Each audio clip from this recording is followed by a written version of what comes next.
I have been the overnight tray cook at Mercy Northside Children's for 11 years, and I want to say at the start that I am not a superstitious man. I say that the way everyone says it, which is to say I am saying it because it has stopped being true, and I am hoping the words will hold the door shut a little longer. You will decide for yourself. I only ask that you understand the kind of place this is before you decide, because the horror of it, if that's even the word, and I'm not sure it is, depends entirely on how ordinary everything else remains. Let me tell you what a night is like. That's the only honest way in. The kitchen is in the sub-basement, 2 levels below the ambulance bay, past the loading dock where the linen trucks idle at 4 in the morning. It's a wide, low room, all stainless steel and drain grates, and at night, it's lit by the kind of fluorescent tubes that don't flicker so much as breathe. A slow rise and fall in the light that you stop noticing after the first year and start noticing again, badly, around year 10. There's the walk-in with its rubber door flaps. There's the tray line, a long conveyor that we shut down at 9, but that still ticks and settles for an hour afterward as the metal cools. There's the ventilation, which is the loudest thing down. There, a constant low hum through the ductwork that the old cooks used to call the ocean, because if you're tired enough it sounds like surf. And there's the ticket printer. The ticket printer is the center of my life. It's a boxy thermal unit bolted to the prep counter, connected to the hospital's meal ordering system, the same one the families use from the phones in the patient rooms. A parent dials the extension. A diet clerk or the app confirms the order meets whatever the child is allowed. Low sodium, no dairy, clear liquids, whatever the chart says. And then a ticket prints down here with a soft mechanical zip. Room, number, bed letter, patient last name, diet code, the items. My whole job on the overnight is late trays and early prep. The kids who missed dinner because they were in imaging, the ones who woke at 2 and could keep something down, the diabetic. Kids on split feeds. When a ticket prints, I make what it says. I put it on a tray, I set it on the warmer cart or the cold cart depending, and a runner takes it up. That's it. That's the job. 11 years. You learn the rhythm. You learn that pediatric orders come in bursts around the nursing shift changes and go dead quiet between 3 and 5. You learn the diet codes by heart. You learn which floors call the most. You learn, without ever being told, the geography of the building above you by the room numbers that print. The 4s are the general medical floor. The 5s are surgical. The 6s are hem-wunk, and you learn to read a lot into a diet code from hem-wunk at 2 in the morning, and you learn to stop reading into it because you'll lose your mind otherwise. You make the tray. You don't think about the kid. That's the wall you build. Everyone down there builds it. The ones who can't build it don't last. I'm telling you about the wall because I need you to understand that I was good at not thinking. I had years of practice.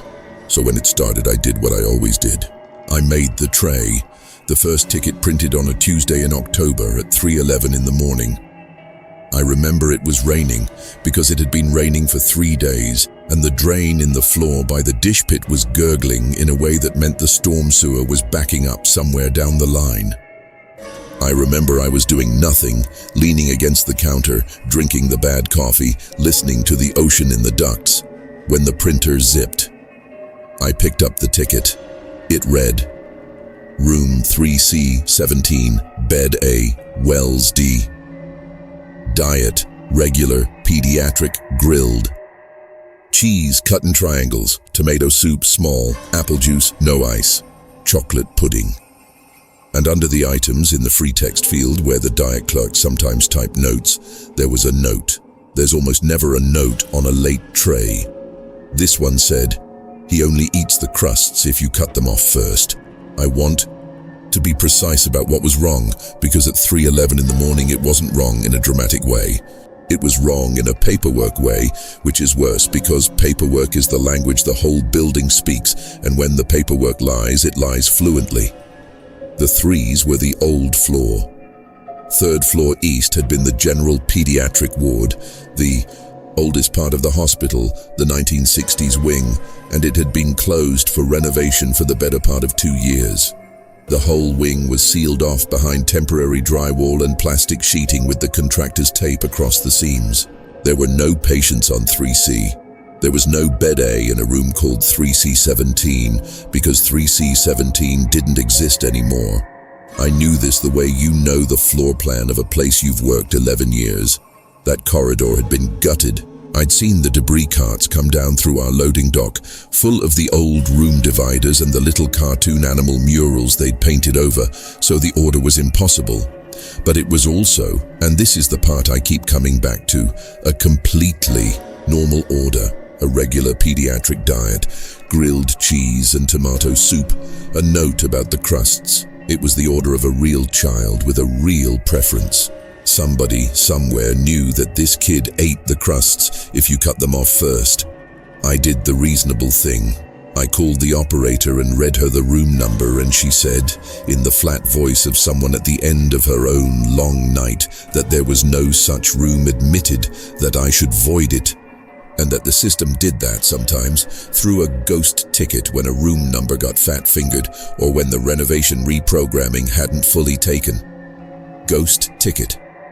Her word, not mine. She used it the way you'd use it for a duplicate. Charge on a receipt. I voided it. I threw the ticket in the trash. Then I stood there for a while and then... I'm not proud of this and I'm not ashamed of it either, it just happened. I made the grilled cheese. I cut it into triangles. I cut the crusts off. I don't know why.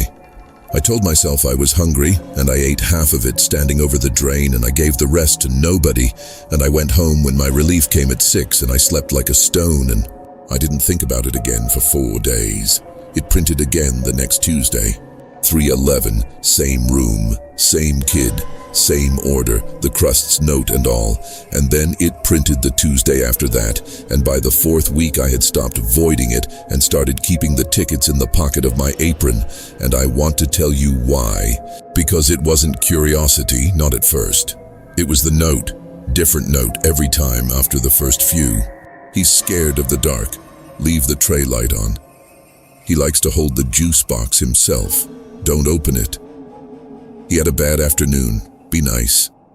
Somebody was writing to me, that's how it felt, though I knew it couldn't be. The free text field on a diet ticket is where a clerk types instructions for the kitchen, but nobody types, be nice on a diet ticket. Nobody types, he had a bad afternoon. Those aren't instructions for food. Those are the things a parent says to a nurse at the end of visiting hours, standing in the doorway with their coat already on, not wanting to leave. Those are the things you say when you're handing your child over to strangers for the night, and you want the strangers to know your child is a person. I started making the tray every time, regular pediatric, grilled cheese cut in triangles, crusts off. I'd set it on the warmer cart, and then... This is the part where I understand if you stop believing me, and I'd stop believing me too, except I was there. I'd send it up. Because there is a runner on the overnight. His name is Marcus. He's a nursing student. He's got earbuds in half the time, and he takes the trays where the tickets tell him. And the first time I put the 3C17 tray on the cart, I didn't tell him anything. I just let it ride because I wanted to see what he'd do, and what he did was take it. He came back 40 minutes later with the cart, and the 3C17 tray was gone, and I asked him, as casually as I could make my voice, if he'd had any trouble finding the room. He took out one earbud. He said, 3rd, floor east. That's a hike, man. They got me going all the way around through the service elevator because the main corridor's still walled off. But yeah, little dude was up. And he put the earbud back in and started restocking the cart. Little dude was up. I didn't say anything. I want you to understand the specific cowardice of that moment, because it's the same cowardice that runs the whole building and maybe the whole world. I had a chance right there to grab Marcus by the arm and say, there is no room, there is no floor, there is no little dude. Tell me exactly what you saw. And I didn't, because if I asked and he had an answer, I'd have to know it. And if I asked and he didn't have an answer, if his face went strange and he said, "What do you mean, of course there's a room?" then the strangeness would be in me and not in the building. And that was the thing I could not afford. I had 11 years and a pension I was 6 years from, and a wall I'd built brick by brick, and I chose the wall. I made the tray and I let it go up and I did not ask. I did the reasonable man version of investigating, which is to say, I went looking for a way to make it stop being strange. The hospital keeps its old records in a room off the medical records department in the basement not far from the kitchen, and I know the medical records clerk, Dolores, from 30 years of overlapping shifts and shared elevator rides. I told her I'd gotten a garbage ticket from a decommissioned room, and could she just confirm for me it was a system glitch so I could stop getting it. And she pulled up the room assignment history for old 3C on her terminal, and she frowned. And she said the thing that took the floor out from under me. She said, "That room's flagged. See, it's got a hold on it." Somebody put an administrative hold on the whole 3C corridor back in, 2003, before the renovation even. It just never got cleared. I asked her what an administrative hold meant. She said it meant the rooms couldn't be reassigned or reused. That the bed numbers were locked. That it was the kind of thing you'd do if there was pending litigation or an ongoing investigation, or, she said this part slower, or if something happened in there they didn't want to just paper over and rent out again to the next family. You know how it is. Places get a hold on them. I asked her what happened in 3C in 2003, and Dolores, who has worked in that basement for 30 years and knows where every body is filed, looked at her screen for a long moment and then looked at me and said, "You know, I don't think I want to pull that. Some of these old ones, you pull them and then you're the one who pulled them, and then you're on the list of people who knew. I'm 18 months from retiring. I'll look up a room number for you. I'm not going to open a 2003 incident file at 2 in the morning for a tray cook. No offense. None taken." I understood her exactly. She was building her wall out of the same bricks I'd used to build mine. We looked at each other across 2 matching walls, and we both, in our silence, agreed to the same thing, which was to do nothing, which is what the building wanted, which is what I now believe the building had been quietly training everyone in it to want for a very long time. But she did one thing. As I was leaving, she said, not looking at me, "Wells, you said the name on the ticket was Wells." And I said yes. And she said, "There was a Wells." And she didn't say anything else, and I didn't ask. And I went back to the kitchen, and the ventilation hummed its ocean, and the rain kept on, and at 3:11 the printer zipped, and the note that night said, "He wants to know why you never come up. Tell him the cook is coming." That's the night I broke the wall. Not because I was brave, because I couldn't stand the note. I made the tray, regular pediatric, triangles, crusts off, apple juice, no ice, chocolate pudding, and I put it on the warmer cart, and when Marcus came back from his rounds, I told him I'd run the 3C tray myself, that I needed the steps on my watch band, and he shrugged and gave me the service elevator key and told me to take the freight car up to 3 and go left and follow the plastic. The service elevator is old. It's the one they use for the debris carts, and it smells like drywall dust and something older underneath, and it groans between floors. It let me out on 3 into a corridor I'd only ever seen in pieces coming down as trash. The main hall was sealed. The contractor's drywall, the plastic sheeting breathing in and out with the building's ventilation like a lung, the yellow tape gone brown with age. But there was a gap, down at the far end, where the temporary wall met the old structural wall. The sheeting had come loose, and there was a dark seam a person could turn sideways and slip through, and beyond it the fluorescents were on.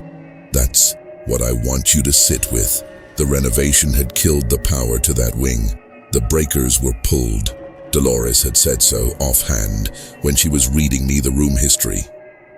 No active service to 3C, and the fluorescents were on. Not all of them. One long stretch of them, buzzing, that slow breathing buzz, down a corridor that officially did not have electricity, leading to a room that officially did not exist. I could hear it before I saw it. A television, low, the specific sound of a children's cartoon at low volume, the bright, silly music of it, coming down that dead hallway at 3:30 in the morning. And under it, the sound of the building I knew. The ventilation, the distant settle of the tray line 2 floors down, the rain and but over it wrong, that little television. I want to tell you I went in.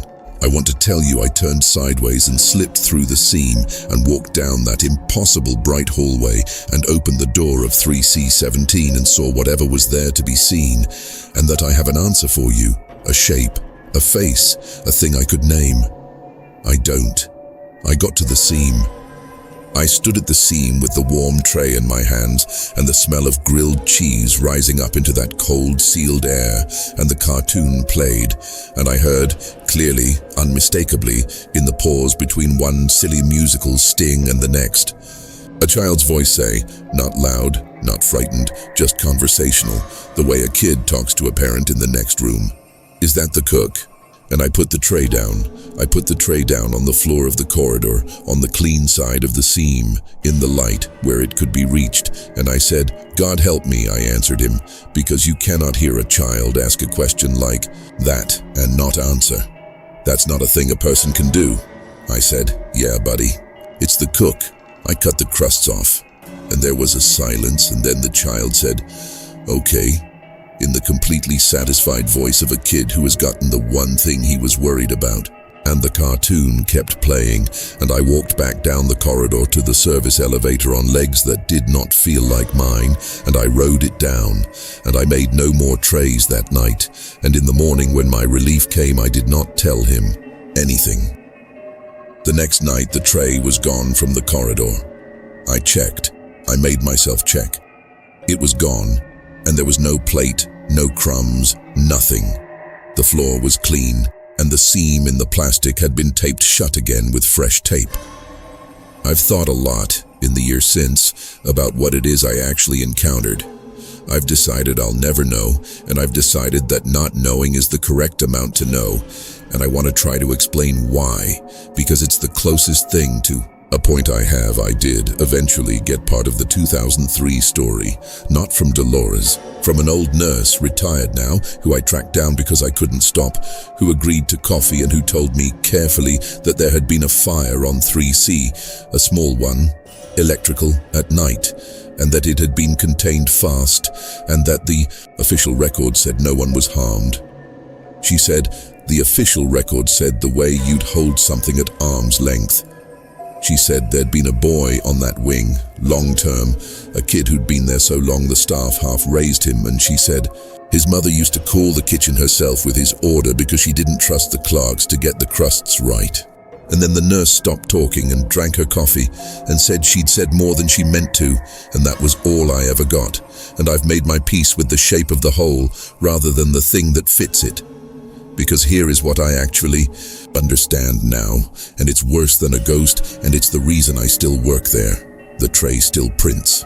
Every Tuesday, 3:11 in the morning, and I still make it, and I've stopped pretending that's strange, which is the exact thing that happened to Dolores and the operator and the retired nurse and everyone else who ever brushed up against 3C. The building doesn't need you to believe in it. It doesn't want your terror. It's not haunting anyone. It's just running. The way it was always running, an old machine of routines and holds and diet codes and men who make the tray, and it absorbed one small failure to save a child 20-odd years ago into its normal functioning so smoothly that now the failure has a diet code. That's the horror. Not that there's a boy on a dead floor asking for the cook. The horror is that the hospital has a process for him, a room number, a recurring order, a note field. He is not a haunting. He is a standing reservation, and every institution I have ever worked for or been treated by or paid taxes to would rather quietly serve the ghost forever than admit once out loud that something went wrong. I made my peace with that. I made the tray. I told myself I was the one kindness in a system that had turned even its own guilt into paperwork, and maybe that was true, and I slept most nights. Here's the thing I can't make peace with. Here's why I'm telling you and not keeping it, why I finally broke the last wall. 2 weeks ago, the note field printed a second name. The tray came at 311, room 3C17, bed A, Wells D, grilled cheese and tomato soup, and the crusts, same as 1,000. Nights, but bed A means there's a bed B. There was never a bed B, and in the note field, under the line about the crusts, in the same flat clerical text, it said, "New admit in bed B, she's scared. She's little."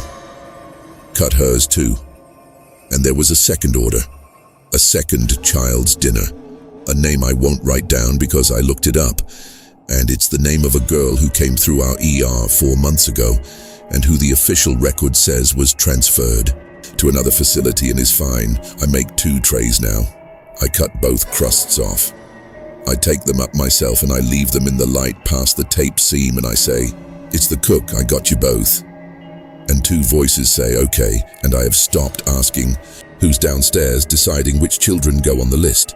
I've stopped asking because I already know the answer is nobody. That's the whole terror of it. There is no one deciding. There is only the system, running in the dark, calm and procedural and full of care, adding the next name and the next, and cutting the crusts off, forever. Because that is the diet code, because that is the process. Because someone once wrote, "Be nice," in a field meant for instructions and the building filed it and has been obeying it ever since. I'll be there Tuesday. I'll make the trays. That's not brave. It's just the job. I only wanted someone outside the building to know the beds are filling up. A note for late night listeners. This is a work of fiction. If any of the loneliness or exhaustion in it landed a little too close, that's worth taking seriously and worth talking to someone real about. You don't have to carry that shift alone.